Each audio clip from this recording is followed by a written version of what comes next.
Ljubomir Dimitrijević, profesor i muzički pedagog uz modernu flautu, svira i 20 srednjovekovnih, renesansnih i baroknih duvačkih instrumenta, kao i sve duvačke narodne instrumente. Osnovne i postdiplomske studije završio je na Fakultetu muzičke umetnosti u Beogradu. Nastupao je širom sveta, održavši preko 2500 koncerata. Jedan je od osnivača ansambla Renesans Ars Nova i drugih. Na njegovu inicijativu je u osnovne i srednje muzičke škole uvedena nastava na istorijskim instrumentima srednjeg veka, renesanse i baroka. Ostvario je niz trajnih snimaka za Radio Beograd.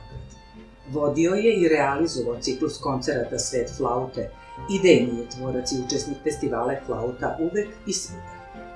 Autor je prve škole za flautu kod nas, monografije Jakov Srejović, više eseja i knjiga.